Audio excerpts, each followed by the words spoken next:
hard working, dedicated. Would like to dedicate this to those who never hate it. Can't nothing hold us down, can always go another round. Welcome to the underground, real sports with real sports guys.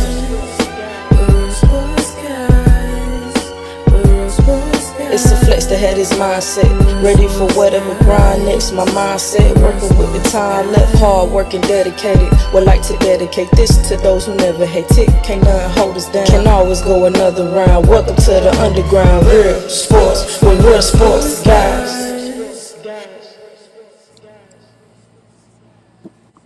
All right, welcome to another edition of the Real Sports Guys. I don't see what we got. We got folks up here. We got somebody off camera. Is that Darnell off camera? I gotta figure out what's Yeah, going on. Darnell's off camera. Yeah, I don't know what's going on. His It's okay. camera I had to find my video's off. headphones. Now it's on. Yeah. And Yeah, I'm Cecil's is like, come off on, though. man. What are we doing over I was here? just on a minute ago. I know Yeah. he coming in and out. Welcome to Real Sports Guys. We just try to get back in the flow of things. Folks trying to do it.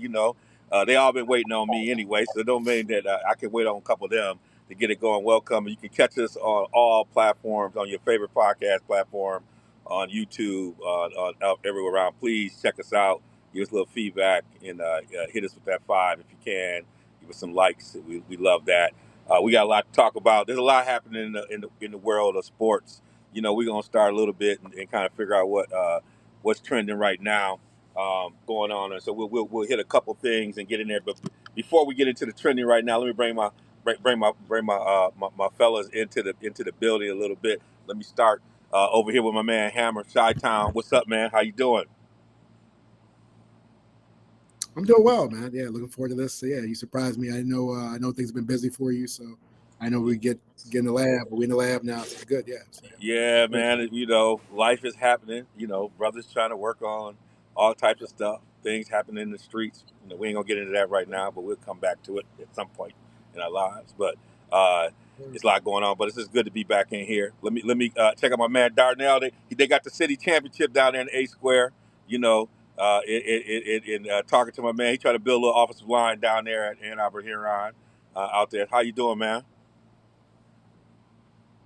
I'm doing good as always. Yeah, we took it home for the second straight year. The trophy is in its rightful place over at Ann Arbor Huron. Oh my goodness! And he sends me a picture with the kids holding the trophy on the bus on the way back. I'm saying, look at this. What is going on? It's like Twilight Zone for me, And then I see, folk like Kevin Hudson, who was a star over at Huron. He's on administration or teaching over at Pioneer, and they're all wearing their stuff. I'm like, this is the out of body experience having over here. But I got to support you because I like to see you be successful. I just didn't want you to be too successful in that game, but it's all good. Y'all got the championship, and then we got Coach, my partner. We out here trying to figure out how to lower. We ain't even talking about handicaps. We just trying to hit the ball straight. So how you doing? Oh, I'm doing well. Doing well. Just one day at a time. I was telling Carl that just enjoying a new life. I know retirement and everything else is crazy to see, but I've not seen you so relaxed in years. So I'm happy for you. I'm just trying to get a little piece of that every time we hang out. So we'll keep doing it. All right. What's trending out? The thing we got to figure We out, will. we got a lot going on in sports, and there might be a number of things trending, but man, I'm going to start with you, Darnell. What's wrong with the Ravens defense, man? They're allowing 24.7 points a game. They're bottom third in NFL. Only 7 total sacks through the first 4 games. Opposing quarterbacks are completing 67%. One of the things I hear Chris Candy say, every time they walk out, there's a sign that says "Play like a Raven." They ain't playing like Ravens. What's going on with the Ravens, particularly that Ravens defense, man? When you think about that team and that signature side of the ball. Yeah, first off, I know they're banged up. They got a few injuries going on. But what are we? We're week 3 right now. Week 3, week 4. Week 4. Week 4. Well, Week 5 we now. They're going to played week 4 5 now. games, and Yeah, they play 4. yeah, and they and 2 of those games they played Buffalo and Kansas City. So I know the strength of schedule is pretty high. I haven't watched every game, so I don't really know everything that's going on with them. But I did watch the Buffalo game. I did watch Kansas City. So yeah, I think the injuries playing a big part of it. But yeah, they got to get back to playing Ravens football. It's not the Ravens defense that I grew up watching with Ed Reed, Terrell Suggs, and Haloti Nada down there. So I got to get back to it. Yeah, they got to get back. It feels like they're not getting to the football. It just feels like there's an aggressiveness. It just even back then when they had injuries, everybody knew you got to step up, and there's a way and an energy they play with that I just don't see that is going about. It's good for my Steelers, but it's not looking good, and so we have to keep. We got Lamar hurt. I think he's going to be out for about 3 weeks, and Yep. so they could be in trouble when you Yeah, think about. that would have been that would have been Shador if he would have Yeah, answered the phone. You don't know that. You don't know that. yeah, I yeah, think Cooper Rush would have beaten him out. So I don't I believe don't know about that. he could not. Cooper Rush. Shador ain't that good.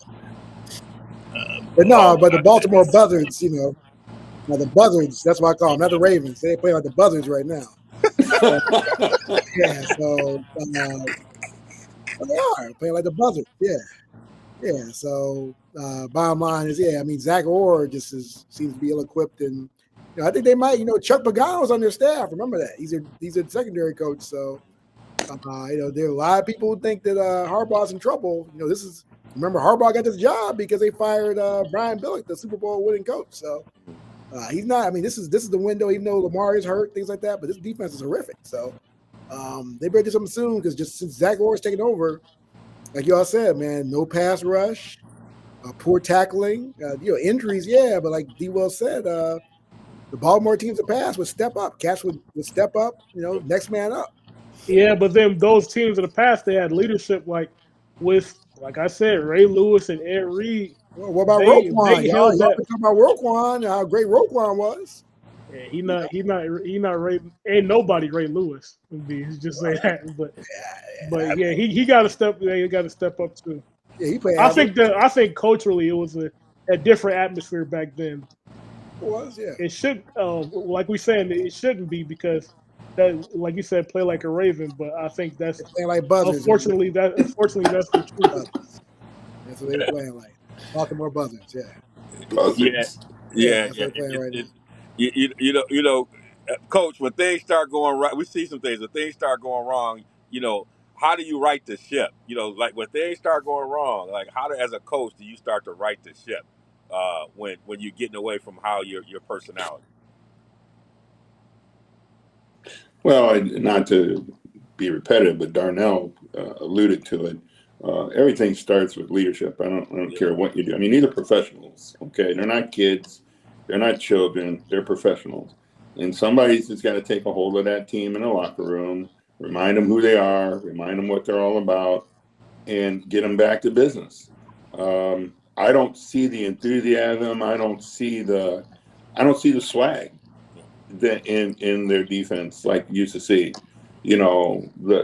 There was a swag about them even in the last couple of years. Now, part of that too is kind of what I think the Chiefs are struggling with, is that you can maintain a level of intensity over 2 or 3 years, and over those 2 or 3 years, the Ravens in particular, haven't necessarily got to where they want it to be over those 2 or 3 years. And so to me, it's a lull in having that intensity they've had over the last several years. Plus they've got some injuries, but I don't buy in the whole injury thing either because they're second string people making millions of dollars over there too. They should be stepping up and doing a job.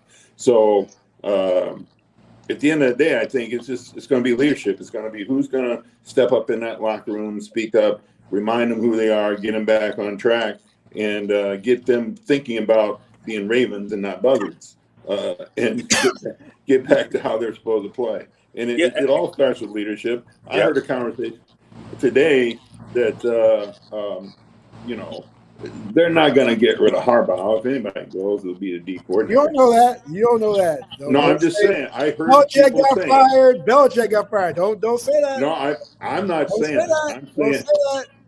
Yeah, I'm just It's not gonna saying happen that. mid-season. But again, Belichick get fired. Anybody get fired, bro. who knows who could get fired? But either way. But the whole question is, whatever happens, somebody's got to get a hold of the locker room. Somebody's got to go hold the locker room, get them back on track, remind them they're professional football players, remind them they're the Ravens, and that's what they have to do. I mean, that's what it's all about right now. It's just a matter of leadership. They got talent, they got people, they got history. Now they got to get their swag back. And I think sometimes in times like this, you just got to simplify things. We're gonna simplify it, and we just gonna get to the football.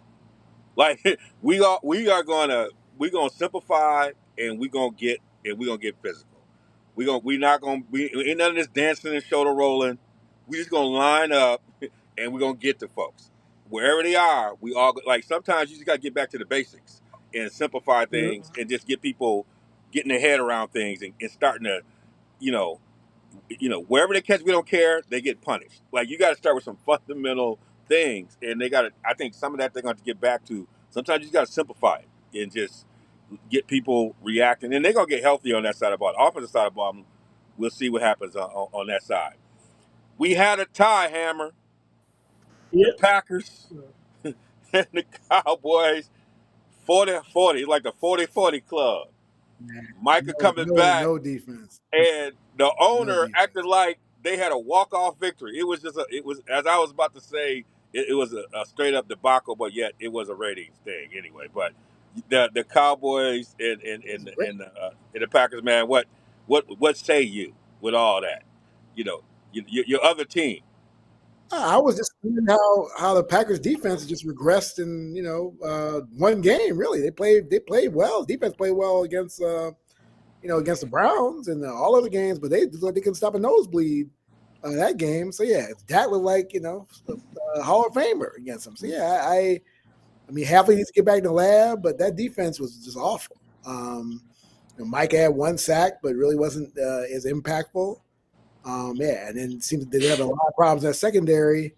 So yeah, the Packers are they're in trouble right now. I mean, that was a bad loss. Bad loss. Or bad tie. Bad loss with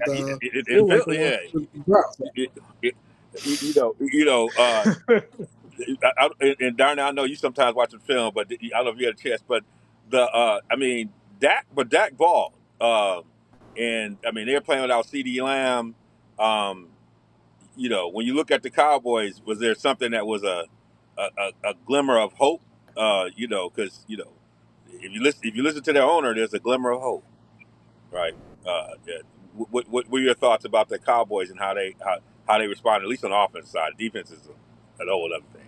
I'll say, well, with the Packers, this is a new and improved defense with Michael Parsons, and not too many teams have had that type of success against them. So that's one thing that you can really take away from this. It's not a win, but there are things that you can take away from it going forward. That we got some momentum.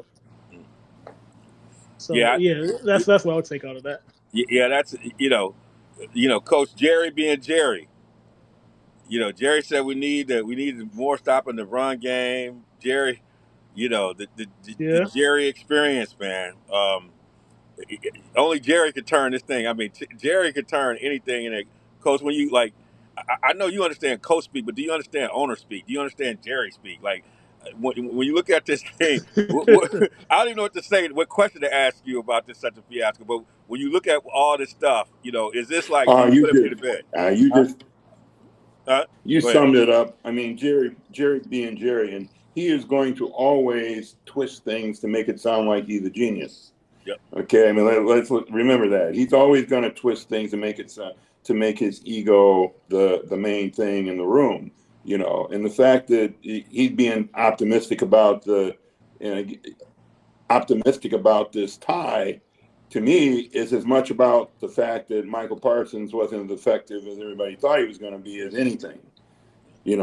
Because Jerry, even up to the time of the game, was talking about how it was the right decision to make, and it was a decision that he had to make. And so part of that for him was a defense of his move because Parsons didn't have as much of an impact in the game.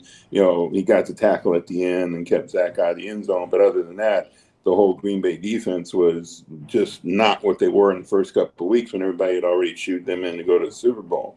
And so he's just trying to put lipstick on a pig and hope everybody buys it and, hopes that gets his team inspired. Yeah, because the thing he didn't say, like the Cowboys gave up a franchise record, 28 points in the fourth quarter. A franchise record. I mean, but both these quarterbacks, they had over 1,000. They had over 1,000 Yeah, that's yards. terrible. They got over 1,000 yards. Yeah. Jordan Love had 385 yards and 4 touchdowns, 2 interceptions, and Dak had 420 yards, 3 touchdowns, and 1 interception. I mean, but 28 points in fourth quarter. I mean, I got to think about a time whenever I played on a defense that gave up that kind of points in a quarter. I can't even think about. I'm trying to think. I don't even know what that feels like. You hear Jerry talk about it. He's like, "We ready to move to the next level." I'm just like, "Wow, you're right. He can put it on." Oh, yeah. I said 28 points in one quarter. And the thing about it was, I went to sleep. I'm like, I can't watch this. And I woke up. I'm like, a tie. I had to go back and watch. I'm like, how did this happen? I was like, this is crazy. I'm like, we can't do that. All right, this is one for you, Coach, because you've been in these seats. I'm calling him now. They used to call James Worthy Big Game James. I'm calling our coach over at Penn State Small Game James because he went all the small games, but he didn't win the big ones. I mean, I don't know what. No the game. whiteout turned gray No out. game. Oh, you can't call him no game. You can't call him no game. He won the big game. But He I made mean, He went to the Final Four last year. But he is And 4 lost. and And lost. 17 versus top 10 teams. He is 0 and 9 versus top 5 teams in the last 5 years. Yep. And Aller had 0 touchdowns and 2 interceptions. I told you, I said, y'all better stop talking. All this stuff about him being a first round draft pick and all this stuff. I have not seen him show up. He was a first round draft pick. He is what he is. He was a first round pick. He lost a lot of money. He is what we thought. We thought he is. Sometimes he is what we thought. But Coach, you don't coach a long time. You are who your record says you are. Like, what do we say about this coach in these moments? Well, you can't argue with his record. I mean, that would be, like you say, who he is, what he is, and so you can't argue with that. And if he doesn't recognize that and find a way to change it, then it's never going to change. There's a reason why people keep stats. Offensive coordinators.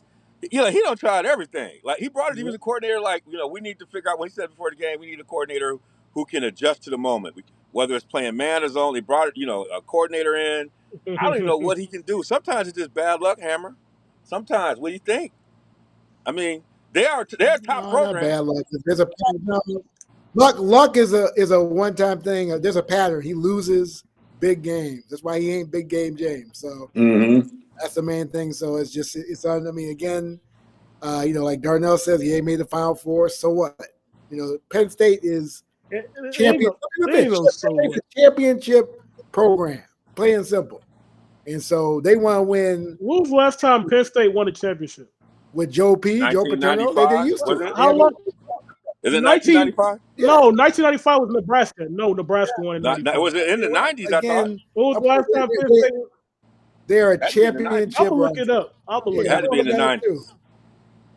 Yeah, it had to be in the 90s. It wasn't the 90s. Yeah, I mean, they've been in the conversation. So are they?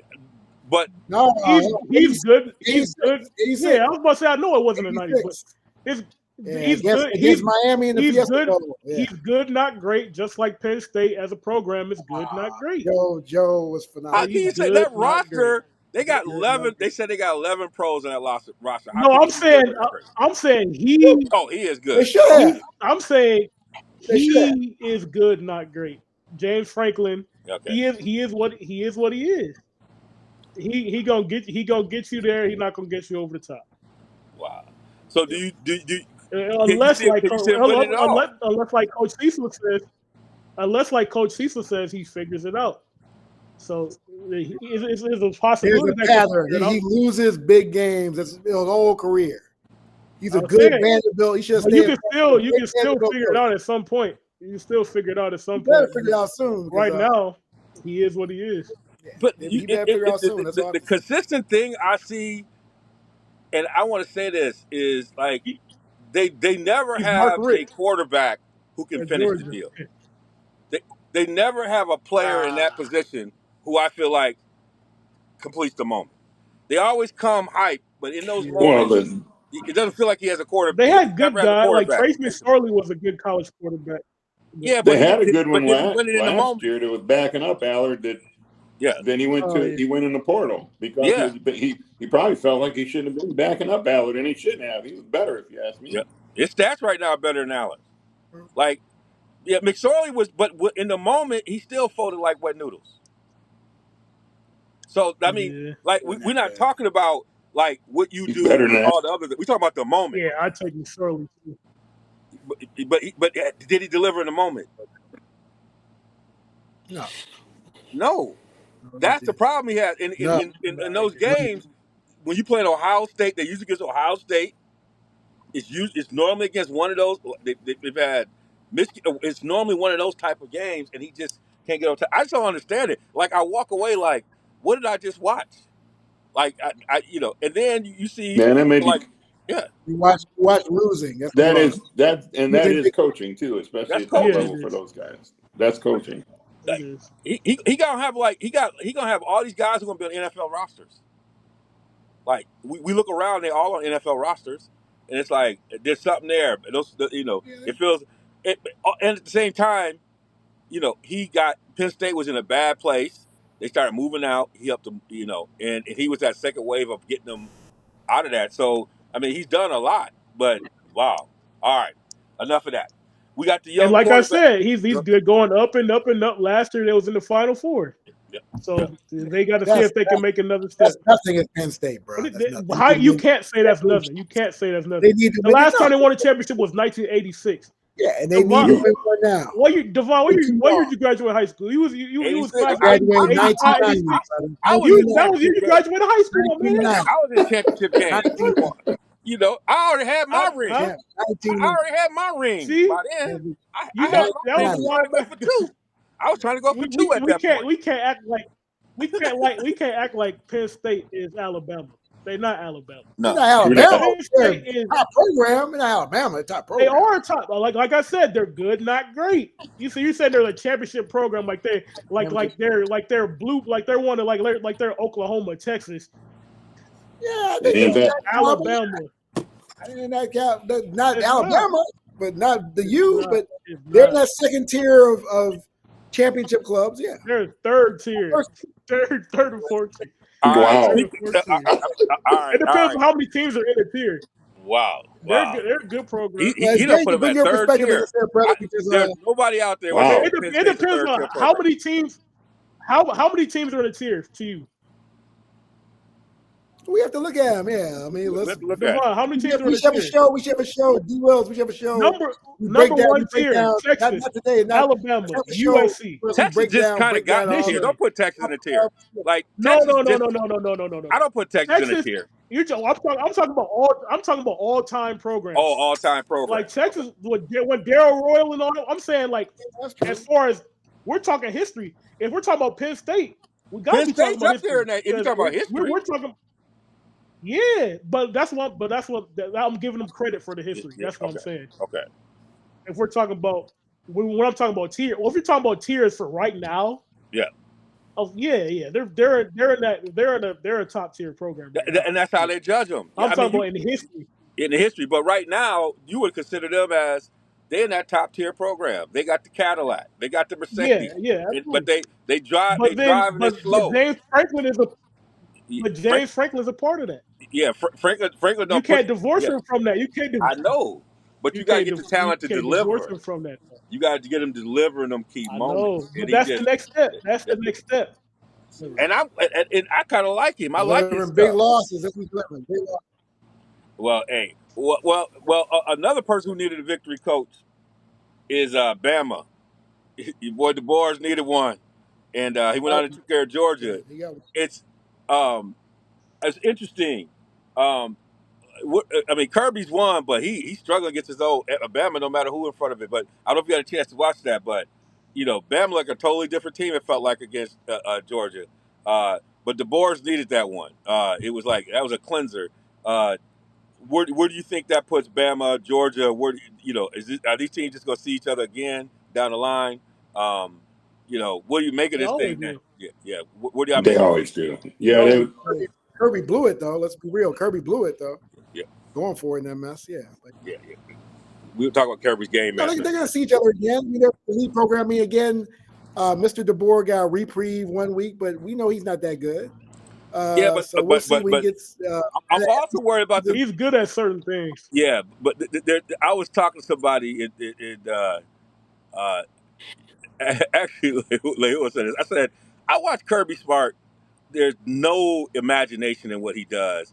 And she's like, well, when you have talent, sometimes you just keep it straight, And when you hear what Beck said, like, he didn't have the ability to change or do anything.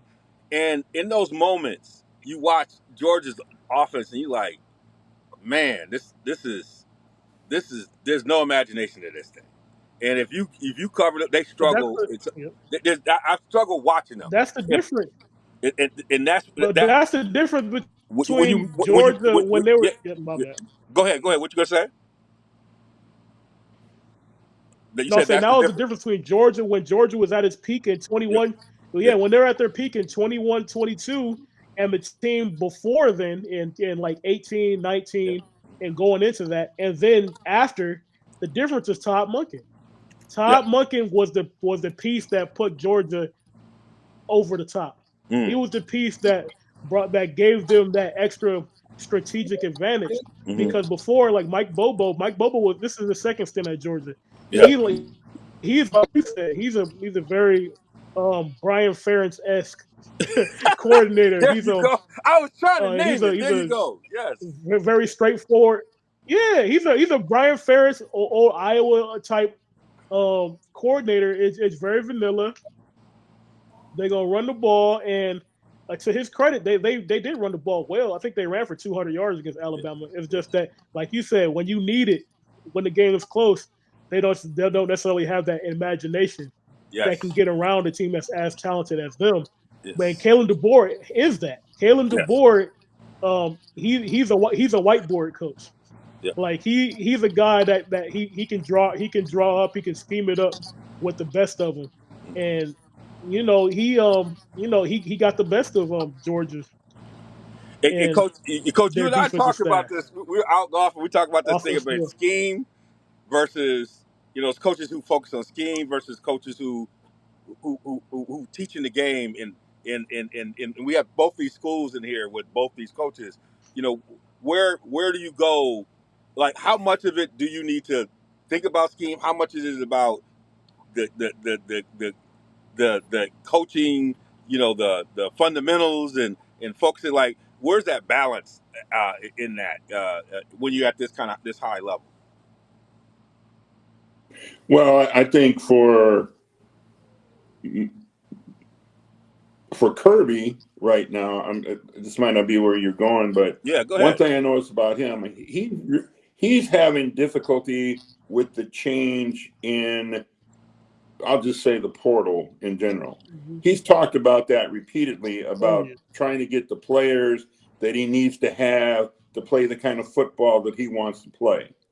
Okay, he's one that's really struggling with trying to build a team around the fundamentals and ideologies that he has, or and however he wants to scheme or whatever, he's still trying to deal with building that mentality of players that he's been used to building over the last several years. Every time he talks, he kind of makes an indication of that. Early on, it was every other word he talked about that, and so that's part of what's happening with Georgia, where you don't see that intensity on defense like you used to.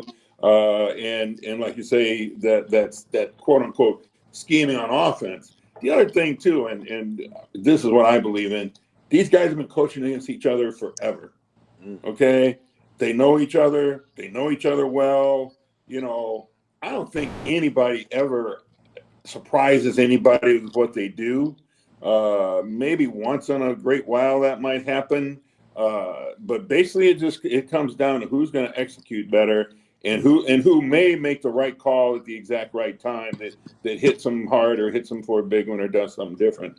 But I think that everybody film studies, they study each other, they study the other coaches, they work with the other coaches. I think it just comes down to how you get your players motivated, how you line them up. And periodically, like I said, you might pop one that somebody didn't expect, or they just made a missed call or a misread. Or the other thing we got to remember is those are 18, 19, 20-year-old kids out there. They're not always doing exactly what they're supposed to be doing. Right. That's right. So we got to keep that in mind too. Yeah. And when I was at Georgia, that was one thing that Kirby was saying as well. Like that's the difference between the transfer portal era and now. He told them like raise your hand if this is your first spring, if this is your first spring at Georgia. And a lot of them rose their hand. You know what I'm saying? No, it was the other way around. It was raise your hand if you have spent a spring here already, you know what I'm saying? And it wasn't that many, right? So and he also talked about how really your first year was pretty much like the acclimation period, right? Mm-hmm. And because they throw a whole lot at them, they try to do a whole lot of stuff. And I'm sorry if I misconstrued earlier about the whiteboard comment, but Glenn Schumann, he definitely is. He's great with the whiteboard. You know what I'm saying? He has a whole lot of complex concepts and stuff. He's not just like one of those other guys. But I think Cecil was right when he said that they are struggling with having these guys that otherwise wouldn't be playing earlier than they usually would. Where now when you're saying you're seeing like a lack of intensity. Me and DeVon talked about this all the time. When guys are thinking, they got to think too much. It slows them down. Yeah. And sometimes when you simplify things, players can play faster. And I think that could be something that's going into effect right now. The person that seems to be thriving, and he got his team in the top 5, Carl, is Lane Kiffin. He's the most interesting person in college football. I followed him in his path. They ball. I mean, his team is averaging 42.3 points per game. That's second in FBS. They got this ranking. I mean, their defense is forcing turnovers. I mean, he got Ole Miss flying. They got that quarterback from Ferris, right? Isn't that the one? He's learned from his mistakes, and he learned from debacle when he was with the with the Raiders, and then USC, and really I think he's the type of cat that went with Mick Saban and learned how to win again, and brought a culture of winning to Ole Miss. And it's great that he's there because I ain't gonna lie, I thought he'd be a great coach for Bama, still do really, but he's doing a great job in Oxford, and a tremendous win last week, and really bring the culture there. Like you said, a true culture to a once great program. So, he's a phenomenal coach. I look at him at a bigger level too. I mean, he could play the pros again, I think. But I think he's really built himself a great home in Oxford. We'll see what he does because he will be in demand the way he's turned that program around. Yes. So one thing. Lane Kiffin, good coach. I got tons of respect for him. He definitely knows the game. But we talk about him. We talk about he's brought the culture of winning. He's won so much, right?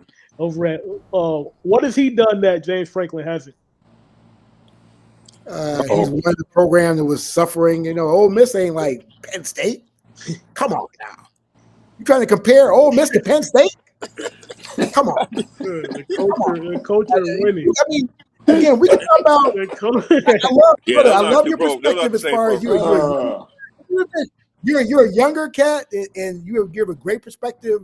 That Cecil, and you really balance our perspective. But don't talk about Penn State's raggedy. Come on, now. Penn State is a classic. Is a program that excelled throughout the years. Yeah, they've had downtime, especially with the Sandusky mess, and we know that's all documented. But Penn State is an elite program, and you try to say it's not credible, bro. It's not credible. It's not credible. Yeah. Again, it's not credible, man. Lane, And think about it, you know about football history. Again, you know before you ain't talking about history from as long as we've been alive. So let's not go there. You know Penn State's elite program. You know that James Franklin should have had 2 or 3 chips by now with the type of talent he brought in. Cap Cassidy brought in. He hasn't. He can't win a big game at all. So you try to compare it to Oxford? Come on. yeah. You laughing too? You know I'm telling the truth. Yeah, the Lane, and Lane, Oxford works for Lane because Lane can Oxford, bro. I mean, yeah, Mississippi State has a better culture than they. yeah. Coach, I mean, you watch it down there. I mean, again, it's like, how do you you learn over time, right, man? Lane came out of this, coaching family and everything, all this stuff, but you learn over time, you mature. Like, he was not the most mature person, but he developed. He got something going down there. Like, with all these other coaches, he complains about stuff, but he found a way to make this thing work down there. And he's got a team. I mean, you've been probably watching him. What do you think about what he's doing down there? Oh, I think what he's doing is amazing, to be honest with you. I mean, anytime you can get Ole Miss in a conversation on game day, with these coaches and people are talking about how good they are and how well they played this last week. The issue is, and I don't disagree with Carl at all about, James Franklin or anything else. What happens if Lane Kiffin does get a major program? Yeah. If he does get a major program where that's the other thing, where the expectations are twice as much as they are with him being at Ole Miss, when the expectations are to be in the national rankings like right now, like yesterday. I'm not saying he couldn't do it, but I think that's, if we're going to compare things, that's the thing to think about. What would happen if he gets put in that position? We'd like to think he'd be just as successful, and maybe he would be, but we don't know. And the other thing I asked about that coach you put is, why go? Right? So this is my whole thing sometimes. Sometimes people say stuff is on the other side. But I'm like, if I'm Lane, I'm staying. Like, if he just gets his team down there, if he just gets to the tournament and he gets to let's say a championship one time, he might not have to win it. He's gonna be gold down there. Why? This is what I'm saying. Get your Gonzaga on. Like, why? And this is the thing that why chase it now when you got it, right? That's an interesting thing. Because Gonzaga's been there before. Never won a big championship. Yeah. No, he wants to. I don't know him, but I think again after failing at USC, failing quotes, being mediocre, really. I think again a big program would be. I think I see him going to a big program and making hay. So we'll see. I mean, that's the thing. They run it like a big program down there. Yeah, I mean, he does not have lack of money down there. Yeah, he's paying $9 million. Again, I think it's not, but you're not going to be Georgia or Alabama. It's going to be you're going to get there. You're going to get to maybe get to a high, we call high seed in the CFP. You're not going to win a title over there. I mean, look at Junkins left. I mean, Cass is going to use Mississippi to pour out and get bigger money. So. I mean, Junkins showed that as far as he got talent roster right now. Walter Nolan portaled in. Yeah, he poured it in, and that's true. He poured it in. And that's A&M cat, right? That's A&M cat, right? Yep. Yeah. So, but I still think again, if I were Mr. Kiffin, the way he's done, I would parlay that to $15 million a year in a major, in a high level program. That's what I would do. You're only going to do so much at Ole Miss, even though he's done a great job at Ole Miss, tremendous job. Well, I would chase that fool's goal, with them irrational. There's already irrational. I can see him at Clemson. I can see him at Clemson. That's right. I can see him at Clemson. Yeah, I can see him at Clemson. I can see him at Clemson. Yeah, Clemson would be a great fit. Yeah, I might give him that one, but I'll be very careful about leaving. Crush Clemson. He wouldn't be down. He would crush Clemson. Yeah, I'll be careful about leaving. Because he killing them right now. And he got him transferring. He got him in them little powder blues. He got Jackson Dart out here as But he also advertised knows too. He on also knows Sunday. too. Oh yeah, he's But D doing Wills, his he thing. also knows too. It's down south.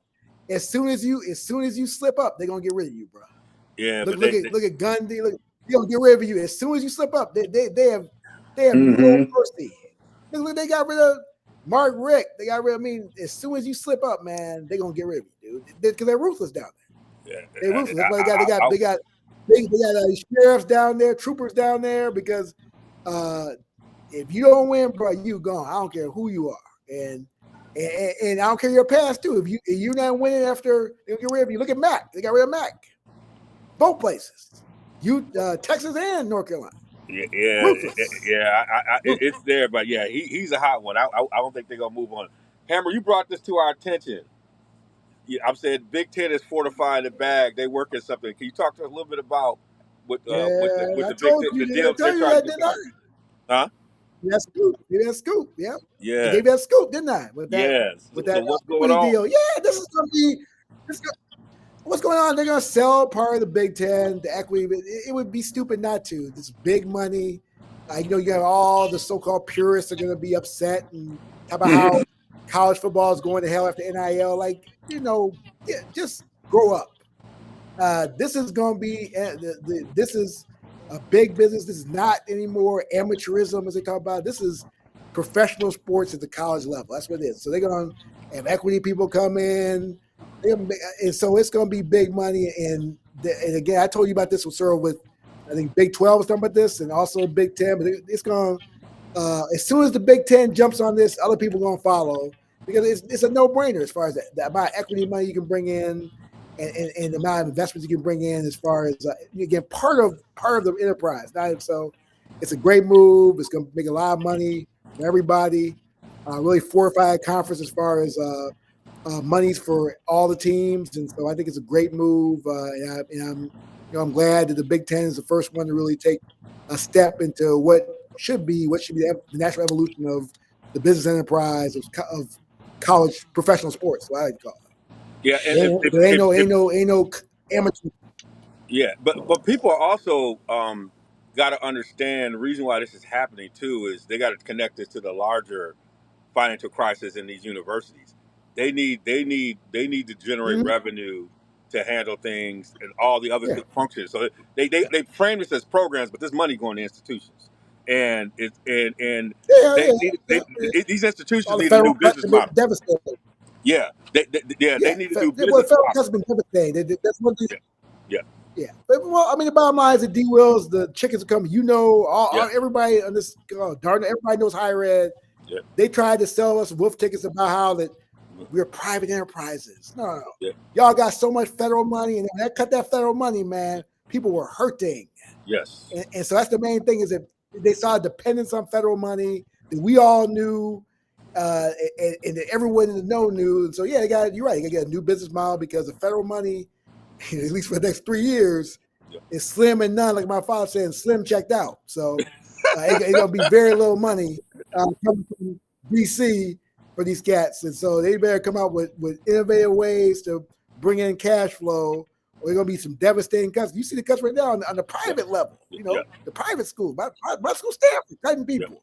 Brown cutting people. And that's because of not private families. That's because of federal money being slashed. That's the reason why. Yeah. So you're talking like a payout, let's say between $75 and $100 million annually, could be per institution. I mean, they could be really driving that up even higher. No-brainer. I think that's a no-brainer right that now. type of money, it's more than that. It's more than that. They're telling you the minimal value, the minimum amount in these reports. It's more than that. It's more. So yeah, that's just a business, and people are now and talk about how and they're exploiting the young men and women. No. Everybody getting paid. That's how it is. I mean, again, I'd rather have it on the table, under the table. Before NIL, it was under the table. Okay, now it's on the table where we can see it. We can document the money. It's good. It's not some mess where it's in somebody's back of the trunk of the car and in mama's purse. No. It's documented where people see that. Yeah, none of that mess. Yeah, and I'll close this segment before we jump over to this other one by saying this. and I don't want to see any more of these commercials about save college sports. Now y'all want to talk about the health care and all that stuff. Ramogi and all them was trying to tell y'all to do this like 10, 15 years ago. We got it on wax. And now, and y'all didn't want to listen to them back then when all you had to do was come up with a plan like that. Now y'all want to come out with this, call your congressperson and do all this and save. I don't want to hear that right now. Get this money, get it to the Olympic sports, get to whatever you got to do. But I don't want to hear y'all coming back with Congress stuff is getting paid. Congress is getting paid right now when the yeah, federal workers and the military people are getting paid during the yeah, shutdown. yeah. Those So cats I want to getting hear. paid.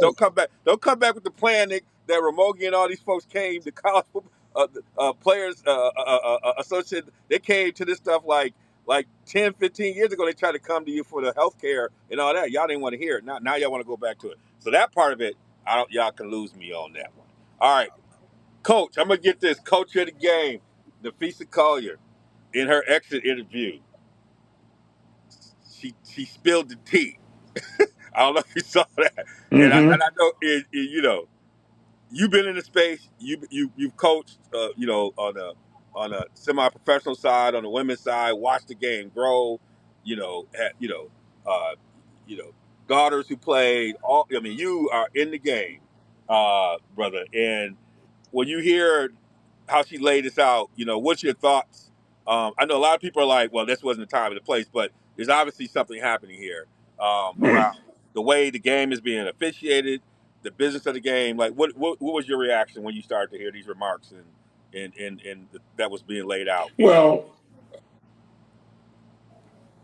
Collier she just set a stage for herself Yeah, after her coach had said all this, yeah, and I don't disagree with her at all. I mean, I think she's right. I think her coach was right. I think when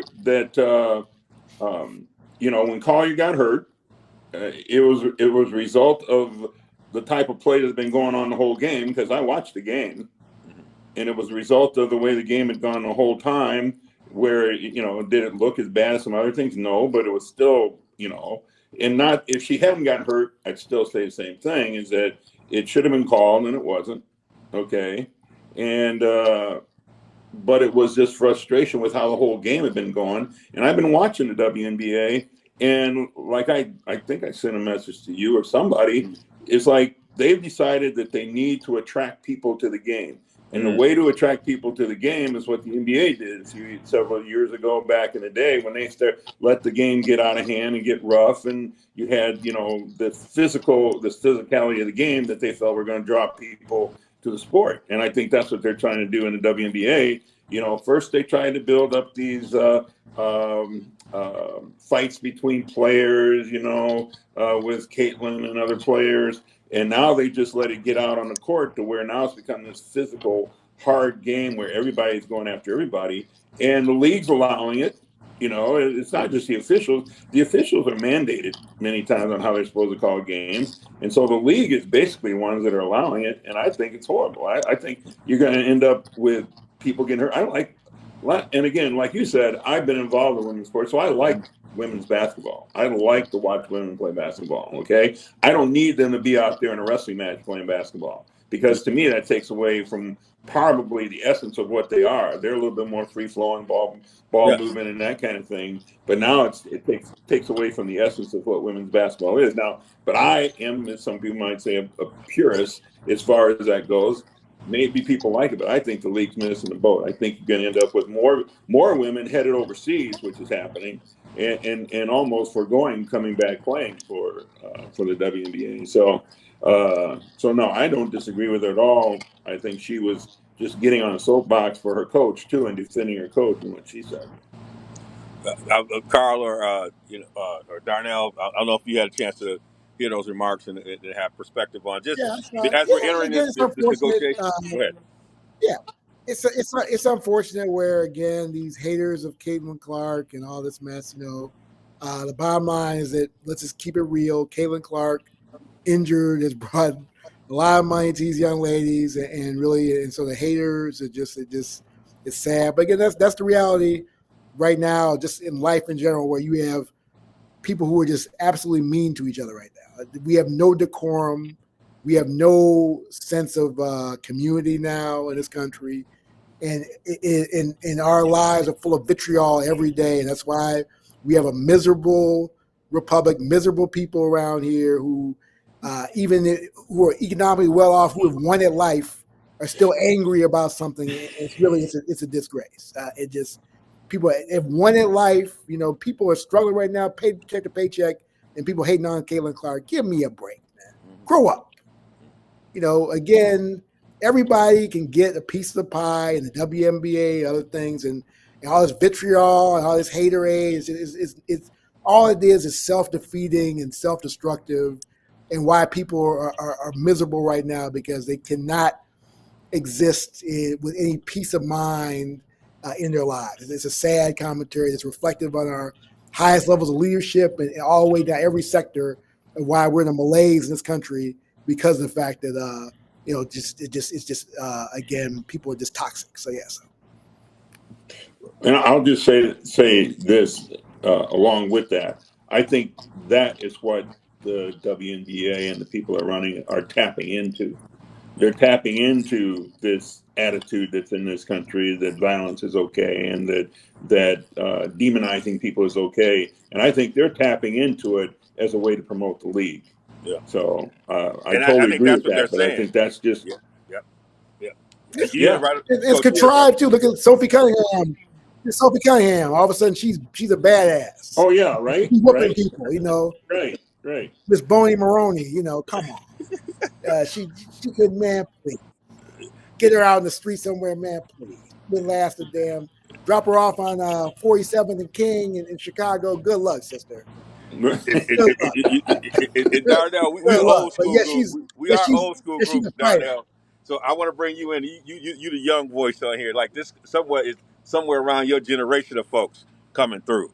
So how are you seeing this? And what's evolving? I think there's potential at WNBA. You can't miss the mark right now. I mean, they're up 35% in 2025 in their attendance. They're pushing towards stuff. They're about to. They land a pretty good, big deal around TV. So the game is rising. So what are your thoughts around some of this stuff?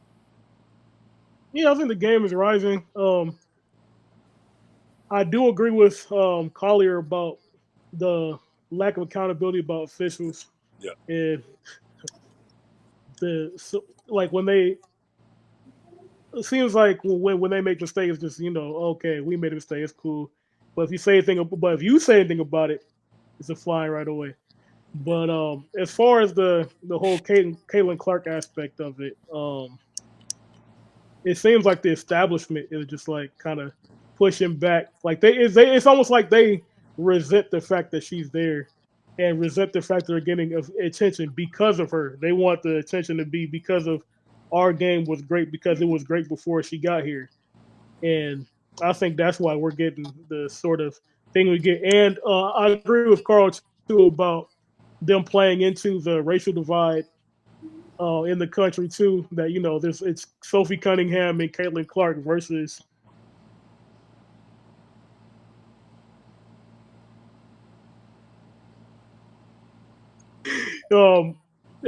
but yeah, I think they are playing into it, but and all these ghetto rap songs. It does drive ratings though, so I understand why. Put this way, I saw Sophie Cunningham take that girl out. I was like, that was made for TV. I was at a sports bar. I saw her like, this is better than WWE.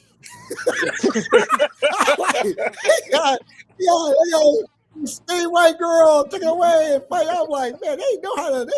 This is some good stuff. I was like, yeah. But they do it for a reason.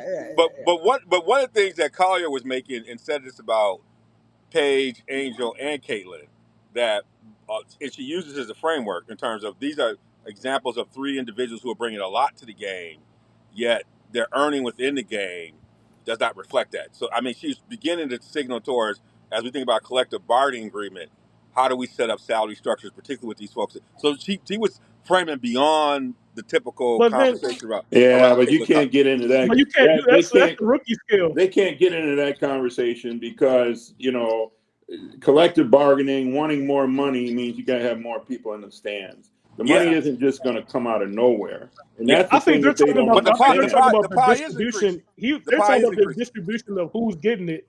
Yeah, I think that she's talking about the distribution, like the people that are like like Kaylin Clark Page, and these girls that are drawing the money aren't necessarily getting the same percentage as the vets. I mean, that's just going to happen in all the sports because at the end of the day, there's going to be more vets than they are rookies and young players, and when they go to vote on it, their interests are gonna go to play more than that of the rookies that are coming yeah. in. But the Yeah, Phoenix is but going to be at the overall, table. Like the she's salaries in vice. the WNBA. Yeah, she's vice president for the Players Association, so she's already setting the table.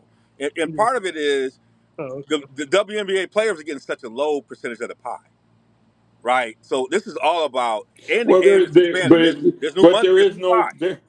there is no pie. There's hardly any pie. That's the point. Okay, Yes, I mean they just brought it. They the just WNBA has lost money. They've lost money ever since they've been in existence. I know, but in They are recent years that's not the subsidized by the trend. NBA. Yeah. Yeah, but that's not the trend right now. They actually This got year is the new not the TV trend. deal. Moving This year forward, it's a right different now deal. Yeah, doesn't seem to be the trend. Okay, but that has been the trend since they started. And you yes, can't just all of a sudden, well, the trend's a little different now. Okay, there has to be some balancing and some payback first of all before they start talking about it. And that's the issue. It's like when they wore those shirts, "Pay us what we're worth" during the All-Star game. Are you kidding me? I mean, that to me is saying, and again, I hope they get as much as they possibly can, but this is why they've turned this league into WWE, is they think that that's going to fill the stands, and maybe that's working. But this goes back to what Collier and a coach were saying, though, is that in doing that, it's become the kind of league that they don't want to play in, and it's yeah, not a healthy league to yeah. play in. So there's a catch-22 behind all that too. Yeah, So but again, they've got Cecil, to start owners turning have a always profit. lied about the money. Yeah. We know that. That's why they're selling new franchise for $250 million. Owners are lying, always have lied about the money. So they understand that, and it's saying as you're doing it proportionally, we got to go up. We know we got to be responsible about the growth, and we got to be doing this stuff. Like so, I think she's setting the table for both of these things in a sense. They setting up on new TV deals that's going to bring money. Like cash is flowing in. They got expansion going. So they're like, let's let this thing grow at the proper rate. And you know what most owners are doing? They want to hold on to that money. They ain't gonna show you the books. And I think that's part of the so this is part of the negotiations that's happening. That's gotta I don't know how much that should be out in the streets, Yeah. but that's Well, part of it. Yeah. like I said, in the mix of it all, though, as they're doing it, doesn't mean that they have to turn this game into a wrestling match. Oh Doesn't no, mean that they I'm have to with you on promote that. the game the way they've been trying to. Well, the way they're trying to promote it, okay, Yeah. that to me is as important as anything. Yeah. So that for one thing, that these players aren't getting banged up, beat up, and because they want to make the game more appealing to people. So Yeah. I'm again, gonna tell you right now, I'm all for Phoenix. them getting. Phoenix is like you remember I was talking about that in football. We were talking about they measure the effect that your team is by what happens to the team after they play you, right? As Campbell was building out the Lions and wanted to be this physical team, one of the things you saw when the Lions played a team is the percentage of teams that lost that following week. Like there was an impact. Like you paid for that. The basketball version of that is the Phoenix Mercury. like 18 of them. Sometimes I was like, this is the bad boys out here. They have not seen a foul they didn't like. So I'm with you. I like the free throwing game. I like it, but them Phoenix Mercury, man, I closed my eyes. I thought Bill Lambert might be walking out there on the court. I mean, they don't just foul, they foul hard. I mean, it's so that's part of it. And I like the free flowing game, so they got to clean it up. I'm with you on that. Uh, this finals is gonna be something else because AJ ain't putting up with it. So you this one right here is gonna be get your popcorn ready. This one gonna be one of them battles right there. And that's gonna be a competitive battle, but you don't need all the other stuff. That's the part. I like the women's game because of the free flowing. I like when you get somebody a little love tap, but then the love tap can't go beyond the other stuff. So we're gonna watch how this negotiation goes. I'm looking forward to it, and we're gonna pick up on it. We're gonna, put it like this. I hope they don't have a lockout. That will kill momentum, but we'll see. I will say the commissioner got some stuff to do. The commissioner clearly got some issues that the commissioner got to address. Commissioner still got some positionality in some ways that they got. She gonna have to figure that out. She's doing some things. She feeling herself in ways that she gonna have to think that through. And because if this is gonna work, she gotta build some partnership with the player association as they build it. And it feels like that's fractured. They gotta fix that. So we'll be paying attention to it. I appreciate y'all perspectives on that. We're gonna do something right now. We're gonna drop the mic here and give out some. After all that stuff, we're gonna pay attention to Carl on RSG. In a world where everybody just got all this hate position, everybody doing this, we're gonna try and give out a little bit of love. And so I wanted to be able to do that for y'all. So who wants to go?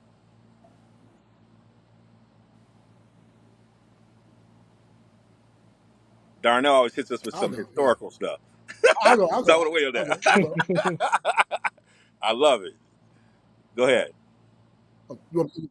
Yeah, no, I want to give a shout out to the Milwaukee Brewers. Again, great season. I went to their last game of the season, franchise record, 97 games. Yeah, great to see them with shedding payroll, shedding big players, and still the best farm system, and really losing their manager to the Cubs, their rival, and still beating them. Yeah. Losing their general manager to the Mets.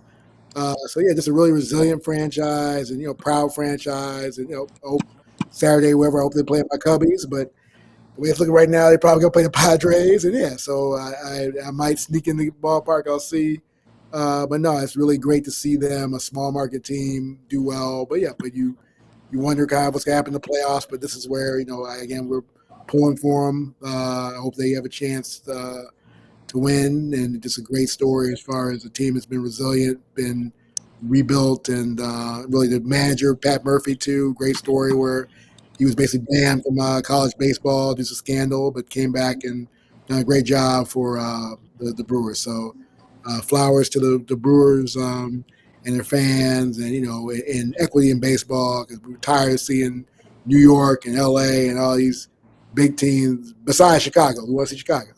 But but that's it. Show flowers. Yeah, so. All right. Yes, the Brew Crew. I love a great place to watch baseball. I love going on there. We had a great event. They hosted us over there. I love the fact that they're able to do that in that small market. Who wants to go next?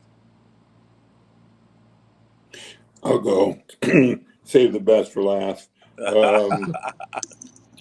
I've got two real quick ones, and I don't know if it's age or whatever. I don't remember names very well. But my first one goes out to the men's basketball coach at Woodford College, losing his job and the program being hit like it was over $85 seems ridiculous to me in an age where we're talking about billions of dollars going between players. Wow. Him losing his job over kids taking meals like a regular student after moving out of the dorms is ridiculous. Wow. It's idiotic, and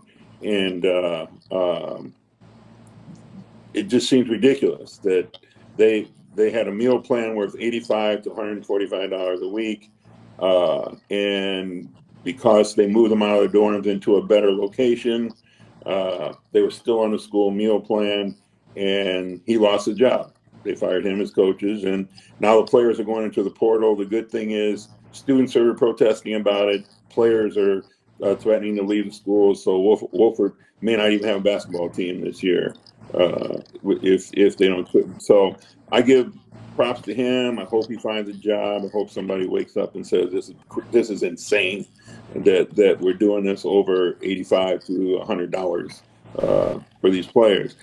Second one real quick goes to, and again, I don't know her name, but I think it's the Lynx coach, Collier's coach, who not only got a tee, got put out of the game, but had the courage to get up on stage and not muffle herself in front of the media and say what she had to say about what was going on with the league and how they were playing. And I hope that wakes some people up and has them start to think about how they are trying to promote this league as they start to grow and as they get better. And I hope it's not a result of this kind of play is why they're getting better. I hope it's because people are appreciating what the girls do. But I want to celebrate her courage for getting up in front of the mic and not stifling herself because she's afraid of getting fined, which she did get fined and she got suspended. So she came in there, like I said, with the old school. She came in there with the red checkbook, already ready to go. She's like, just put a number in there. I'm about to go do what I need to do. I give all the courage in the world on that one. That was classic, legendary, but appropriate. All right, Darnell. Cool. Yeah. I'm gonna give my drop the mic on Dante Moore. Dante Moore for going into Happy Valley and outplaying Drew Aller in his first primetime action under the lights in a big moment. Threw for 3 touchdowns, no interceptions. Showed out for the glove, the mitten. That's Detroit, right. What up, Doe? What up, Doe? That's Moore, right. What up, Doe? That's right. That's right. The reason why I wanted to be last, because I'm going to give this one out. This is special for this. I got to give this love out.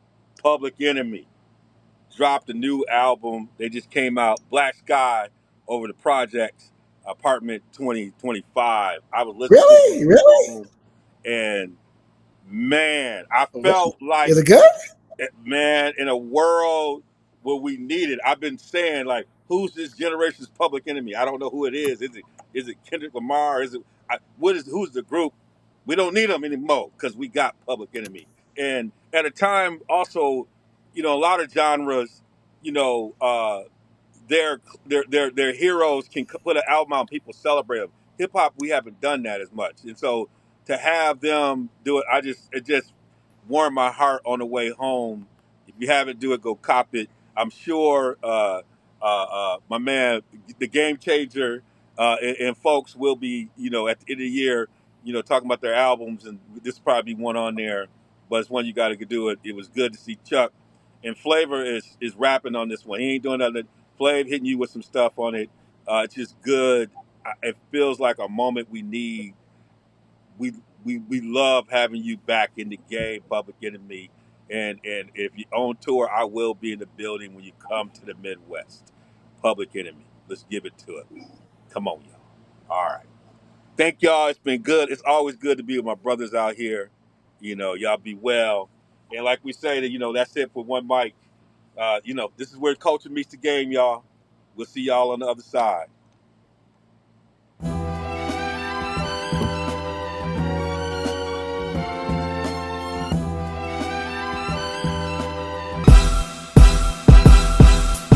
Hard working, dedicated. Would like to dedicate this to those who never hate it. Can't nothing hold us down. Can always go another round. Welcome to the underground. Real sports with real sports guys.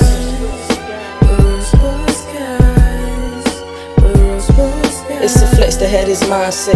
Ready for whatever grind next. My mindset working with the time left. Hard working, dedicated. Would like to dedicate this to those who never hate it. Can't nothing hold us down. Can always go another round. Welcome to the underground. Real sports with real sports guys.